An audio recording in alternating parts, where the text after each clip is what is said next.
Hola! Thanks for watching Doing Life with Jenny. If you're new here, I normally make content about me moving from the US to Mexico with a little bit of finances, relationships, and teaching tossed in there as well. But today I'm telling you about Italy because I just got back from there. There will be two halves of this video, all in one video though. The first half will be giving you tips, and if you want to stick around until the end, I'll tell you specifically about how the trip went for me.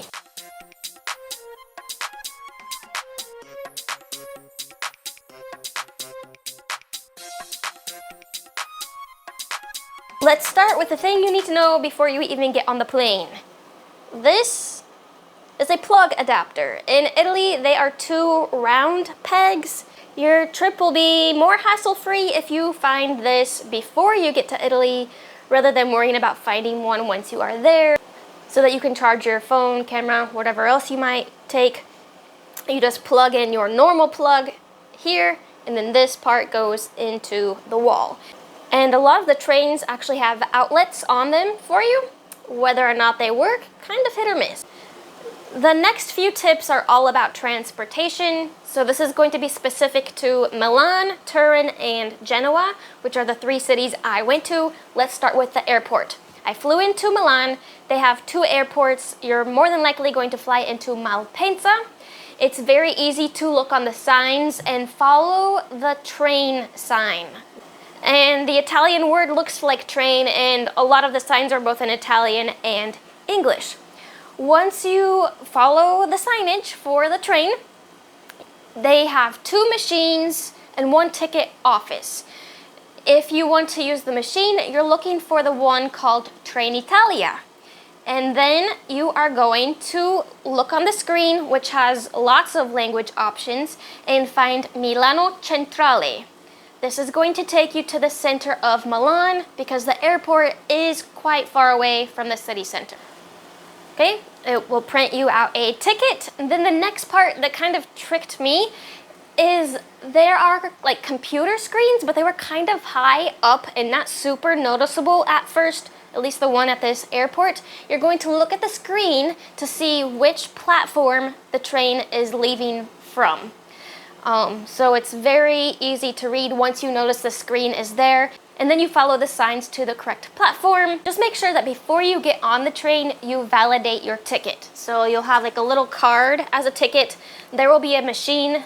I think they were usually yellow, but it's pretty obvious. And you stick your card or receipt in there, and it will stamp where you're going and the date and the time. But be sure to do that, because if they happen to check for your ticket and you didn't, they can fine you. The train has a few stops before it gets to Milano Centrale, which is a beautiful, beautiful train station. It has lots of different restaurants and stuff inside of it.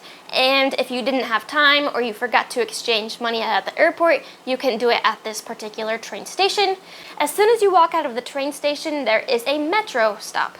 The metro system is super easy to use. In Milan, it covers like the entire city. In Turin and Genoa, there aren't many metro stops, but it's really not needed because they're a lot smaller than Milan. But anyway, you go down into the metro and you'll find computers to buy a ticket. You can get a one-time pass, you can get a day pass, a weekly pass, and those are good for the metro and like the bus and streetcar systems as well. You do not need to validate this if you're using it on the metro. At the time of me making the video, a one-time pass is €2 and a day pass is €7. So after you get your ticket, you're going to walk through the gates where you put your card in, and it's gonna pop out. Make sure you grab that, okay? I made the mistake, almost made the mistake, of throwing mine away, because I'm like, it's just a one-time pass. I see a trash can, I almost threw it away, but I just shoved it in my purse quickly. Thank goodness, because you have to insert your pass again to exit the little spinny gate things. So make sure you save that, otherwise you're stuck inside of the metro indefinitely. Yeah, so the public transportation was great in Milan, Genoa, and Turin, and Italy has a good train system to get from city to city as well as other parts of Europe. The trains that actually go elsewhere besides within the city can be a little tricky because more than likely you're going to have to transfer trains. Here is a tip I learned, okay? When I was going from Milan to Turin, I was supposed to change trains 3 times. I got on the first one, and then it was confusing as to where my stop was to get on the next train because the train wasn't as well labeled as the metro is. The metro is super easy to use, but on the trains it was a little confusing, so I asked, I'm like, about how many more stops do I have? And they're like, no, this train is out of service today. I'm like, okay. I didn't want to take just one person's word for that, like how did they know that? So I asked somebody else. No, this train doesn't even go to that station. You're gonna have to get off, take the metro, and then go there. So at this point, I was kind of panicking because I was going to miss my other train. I did get on the metro, but I didn't go to my second train. I went to my third train, which was the last station that was heading out of Milan. I saved myself a headache. So if I were you, buy your ticket, whatever. If you're smarter than me, you can figure out what station is like the one you actually need to leave from. If I were you, I would ignore all of the train switching unless it's in a different city than the one you're in, and take the metro to the last station that's leaving from the city, because your train probably isn't going to be on time to get you to your stop, and it was just a headache. The last thing I want to say about the transportation is that the buses and streetcars are a little confusing. You usually can't just hop on and pay there. Like I said, the metro tickets are also good for the buses and trams, or I will put a link in the description box of the apps that you can use as well. In addition, you can buy bus tickets at, I think I said, like newspaper stands and cigarette stands. Next, let's talk about the restroom. The toilets might be slightly confusing to flush if you're from the US. You might be looking for like some circular buttons on the wall, but they're not like buttons. They're kind of plastic, so it's not super obvious. Or there might be like a flat piece of plastic. It's not really protruding, so it's not super obvious that you need to push this to flush it. It just looks like a piece of plastic on the wall, but there will be something to push. Just see some plastic and push it, and it will flush. You do need to pay to use public restrooms in Italy. I don't recall how much I paid, but they take euro coins, euro bills, as well as credit cards. Next is the secret tax. Whenever you go to your hotel or hostel, there is a nightly fee for tourists. It will range from maybe 2 to 5 euros per night depending on the city. So just don't be surprised about those few extra euros tacked on. That is normal. And it is again per night. So the longer you stay, the more you're paying that you didn't expect to pay. The last section of the tips is about food and restaurants. Again, after the tips, I will talk about my personal experiences. Okay? One, I would say, generally speaking, the food was slightly less expensive at restaurants compared to the US. However, surprise, there is an extra fee called a coperto, which is basically charging you to use the tablecloth and the silverware. So yes, the food looks slightly cheaper, but after they charge you for that service, it's the same or maybe slightly more expensive. It just depends, like restaurants vary greatly just like in the US. Typically speaking, you are going to enter the restaurant and seat yourself. They'll bring you the menu. You'll have to ask for the bill. The waiters and waitresses aren't coming to you every 5 seconds like they do in the US, so you'll need to wave them down.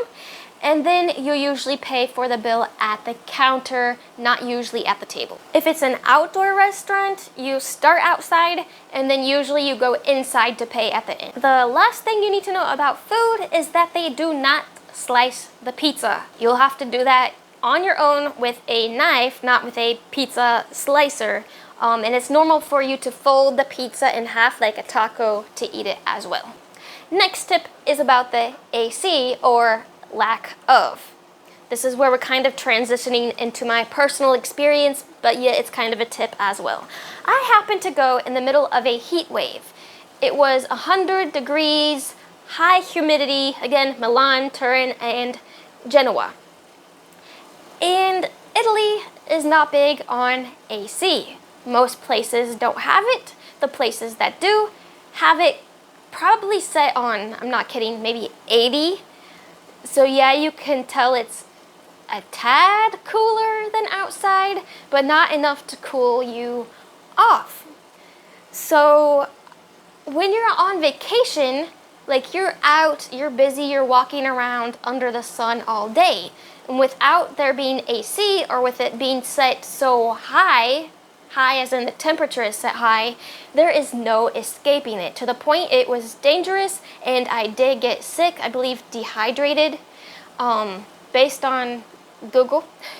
But yeah, I was honestly miserable the entire trip, except for my third hotel. I did have control of the AC, so I made it comfortable for myself. And this is coming from someone who is always cold in the US. I think the US overdoes it with AC. So for me to say it was hot, it was hot. Genoa was a little more bearable because it was more like 85 degrees, then plus the humidity. And it's also on the sea, so you got a nice breeze from the sea. And the stores seem to use AC a little more there than elsewhere. Okay, then fully transitioning to my personal experience. Again, the trip was just too hot to enjoy, I'm going to be honest. I would love to go back when it's nice outside, but as a teacher, I can only go in the summer. I really didn't do much in any of the cities because I was on a tight budget. Like I said, it was just too hot to even want to do anything except for drink water and eat gelato. It's just a lot of walking around, soaking in the architecture. Not that there aren't things to do, I just wasn't interested in those particular things, or was just trying to save money. I did want to see the Last Supper painting in Milan, and I tried to get a ticket 2 or 3 weeks before going, but it was already sold out. So just know, if you want to get into some of these sites, buy your tickets way in advance if you plan on going in the summer. I was not a fan of Milan, and I kind of knew that before I went there. I just had a feeling based on what I saw online. I went to Milan because that was the cheapest airport to fly into in the region I wanted to visit. I wanted to avoid Rome and Venice at all costs because those are way overly touristified. We're gonna make that word up. So I tried to choose less touristy areas, even though they were quite full of tourists as well, not Turin so much. But I had a feeling I was really going to love Genoa, and I did. It was my favorite of the 3 cities that I visited. I also loved Turin. Genoa was very picturesque. Turin was very visually appealing as well. Not that Milan wasn't, it's just my personal preference. And I really liked the walkability of Genoa and Turin. In Genoa, I saw Christopher Columbus's house. Do not waste, I think it was somewhere between 2 and 5 euros to go inside, because honestly, there is nothing to see. Just take a picture from the outside, and trust me, it's all the same. I took a boat tour there. It was only 8 euros for about an hour and a half. It said whale watching on there. There are no whales there. Like, I didn't get that impression that there were going to be, and I didn't see that on any of the websites I saw online before going. And somebody from Italy said, no, there are no whales here, but it was still only 8 euros to sit back and relax for a bit. But the thing I didn't know was that this boat was going to go down the shore to where there is a beach. Genoa does not have beaches, even though it's on the sea, because it's a port. But the boat will take you there and then come pick you up in a few hours. I didn't know that, so I didn't have enough time to go to the beach, wait for the bus, then come back and catch my train. So I just waved at the beach, got back on the boat, and came back to the port in Genoa. Then the last thing I'll tell you is about me getting sick. I already told you I got sick because of the heat. That was part of it. And I also just got like normal sick. When I was in Turin, the first day in Turin, I woke up with a sinus infection. It felt exactly like it always does, which I get a few times a year, where I get an earache and a sore throat at the same time, and I can feel the drainage from my ears to the back of my throat. Sorry if it's too much detail, I'm just telling the story, okay? And as always, I take a warm shower and that clears up, and then I'm good to go until I go back to sleep and it starts all over. So no big deal. The second day in Turin, I woke up and it felt a little worse. So again, take my shower, clears up a little bit, but I was still just feeling a little off, but it was time to check out of my hostel in Turin. By the time I check out of the hostel, I'm feeling pretty miserable. So I happened to make a friend the day before in Turin. It's irrelevant, but he's from India. So I texted him, I'm like, hey, can I come lay on your couch? I'm not feeling well. So I get to his house and I'm thinking I have a fever, but also it's 100 degrees with no AC, so I wasn't sure. So I hung out on his couch for a few hours. He ran to the pharmacy to get me some medicine, and after the medicine, I was feeling a little bit better, but I could kind of tell I was for sure maybe a fever, and the medicine helped a little bit. My stomach was bothering me a little bit, but then it was time for me to get on the train to go to Genoa. And he had to leave because he had a little trip planned with his friends. I didn't know what to do because I'm not from there. I didn't have anywhere to go. So I'm like, well, at least get to Genoa where I have a room to sleep in. Okay, of course, this train doesn't have AC. Again, it's 1,000,000 degrees outside. On the train, at some point, it became very obvious that I for sure had a fever. It was not only the heat, but also a fever. And I never in my life have seen sweat on my body. Like, I felt sticky and like my clothing might feel a little wet, but like I physically saw sweat on my body for the first time ever. So I'm like, shoot, if I have a fever, it could be COVID. I was supposed to stay at a hostel in a shared room. I'm like, I can't do this if it might be COVID or something else that might be contagious. Sorry, apparently the camera stopped in the middle of that clip at some point. But what happened is I went to the hostel and asked for a private room since I could have had COVID, and they didn't, so I went to find a hotel, which ended up being very, very, very expensive, but I just had to stop at the first hotel I saw because I really wasn't feeling that well. I mean, I didn't feel awful, but I was literally dripping sweat. Hi, Ruthie. But I just needed to find a place to like sit down, cool off, and figure my life out at this point. So once I got up to my room, after climbing 3 flights of stairs, there was no electricity. So I hobbled back down, my mask on, sweat pouring from me, like even my hands were sweating. I didn't know that was possible for your hands to sweat. But I'm like, hey, there's no electricity. It's like, no, you have to take your hotel key, and once you go in the door, there's a sensor, and you stick your card in the sensor, and that will make the lights work. I'm like, okay, so I climb up the stairs one last time. I get on my phone, and I'm using delivery apps to try and see if I can get a COVID test delivered to the hotel. Well, yes, it's possible, but it wasn't going to be delivered until the next day. I really wanted to know, like, right then. So again, I get my mask on. I changed my mask at this point and went and grabbed a test from a pharmacy real quick and came back, read the tiny, tiny little print in Italian as best as I could, and using the pictures, figured it out, and it said it was negative. It was a €3 test, and it's a home test, so they're not as reliable, but it said negative. So I was kind of in a predicament, like, should I assume it's COVID anyway? Or since it says negative, I should go enjoy the last leg of my trip. So then, after I saw my test was negative, I ordered some Uber Eats, a vegan chicken sandwich of all things. To be honest, I didn't have much Italian food except for 2 pizzas. I had Colombian food.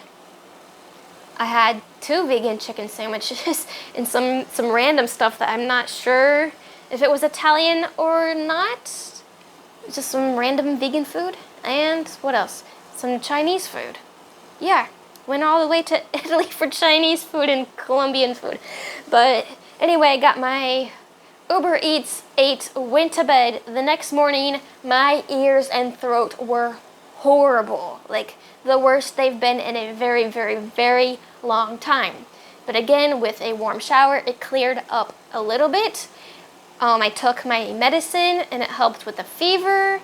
So I'm like, you know, everything is outside. It's not like I'm going to be confined inside of a tiny museum with people. I'm just gonna wear my mask. I'll go around and sightsee. Then if I start coughing or if I start sneezing, I'll come back because obviously that would be the responsible thing to do. So yeah, the last day I just took the train back to Milan because that's where my flight was out of.